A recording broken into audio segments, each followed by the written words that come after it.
The Yishmeister.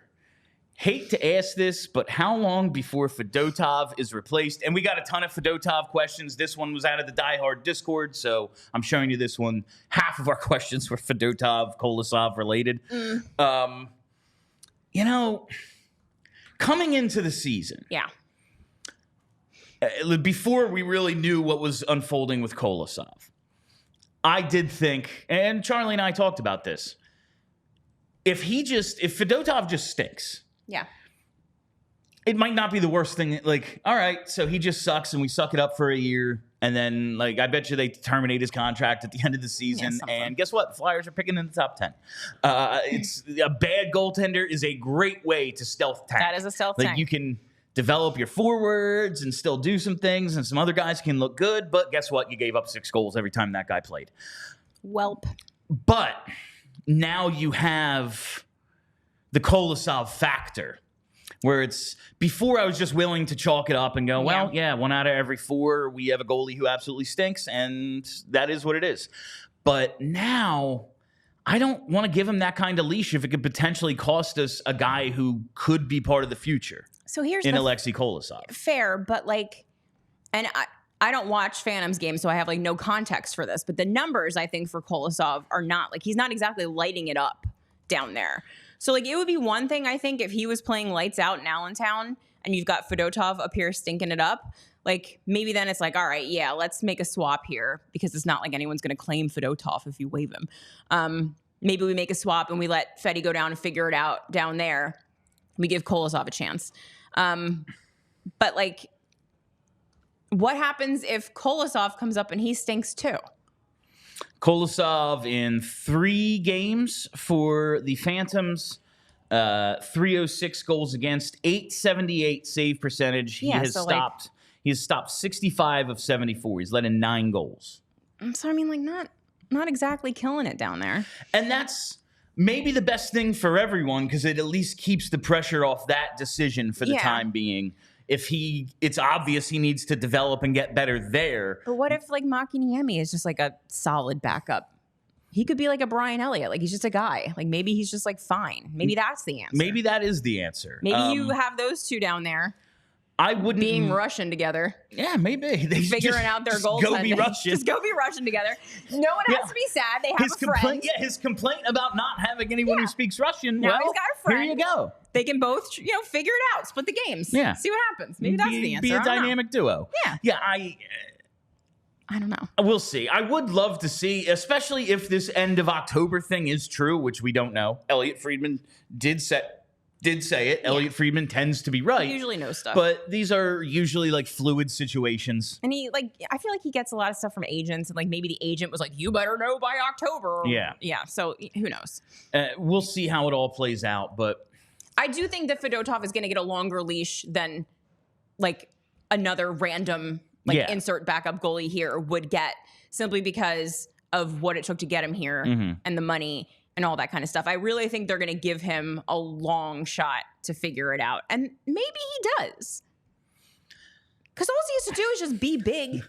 Just come out of your net a little bit and be large. Problem solved. That goal Joel Farabee scored today in practice that was on Twitter, I'm just this guy is no good. The thing I'm trying to stay positive with is those first 3 Ayerson games last year. Yeah. But as Charlie then pointed out, Ayerson was used to starting all the time, and he was getting rare playing because Carter Hart started the year very well, and there were explanations for it.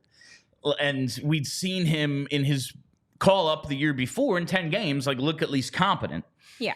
Ivan Fedotov, he could look better, but just the way he's playing. I know. He has to improve so much to be average. He looks terrible. So here's the thing, I don't think it's impossible. I'm guessing, obviously I have no actual idea. I would imagine it's possible for a goaltender to work with a goalie coach on some fundamental things that need to be fixed, and a professional athlete goaltender can fix them. But I would imagine that because so much of goaltending is instinctual, it's going to take him a little bit of time to not do the thing that he's so used to doing because he can't do that anymore. Like he must be used to like going back into his net because he does it all the time. He can't do that here. He needs to be out and be big. Like that's your whole thing, dude. Go out there and be large. So I'm sure they're telling him that. And so maybe it's just going to take a little bit of time for his brain to like catch up and be like, oh wait, no, don't do that. I got to stay out. He could figure it out. I don't know. That was Martinez did a great just like example of what he's doing on his show a couple of days ago, where he was just like, Fedotov is huge, and when he's up in front of the net, like there's nothing behind him to see. Yeah, you can't see the net. But what he's doing, is backing up, and now like look how much more of this shelf. Right. Look how much more of that shelf you can see, and that's what he's doing to the shooters. Right. Like, hey, here's a whole bunch of net. Don't do that. Maybe he can figure it out. It just looks as if, like, for a 28-year-old developmental project, it's not going so well to start. Great. No. But you're not going to get any argument out of me. Goalies are weird. He might have 5 shutouts in his next 6 games. Exactly. You can't predict these people. They're crazy. They are. So that's how long before Fedotov is replaced? I don't know, but I think it's going to be. I think it's going to be a little bit longer. Between 0 and 52 games. And that's like replaced. I don't know if that ever happens. Yeah. I could see a situation where they have 3 goalies up. Yeah.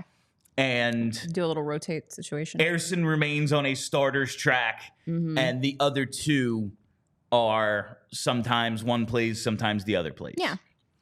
That's my guess. Yeah. So I don't know about replaced. Or maybe you just like, swap them. Because again, no one's claiming Fedotov. So maybe you just swap them you could couple do that. of times and let Feddy get some time in the AHL. Maybe you can figure it out down there against less talented players.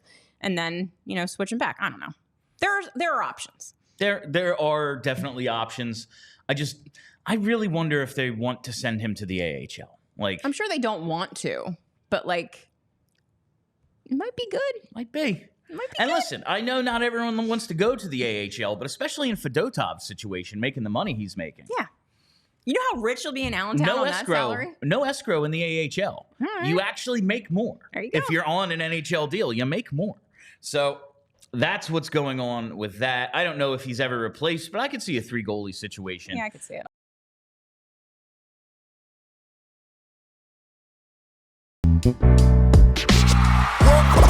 We all silly like the mayor.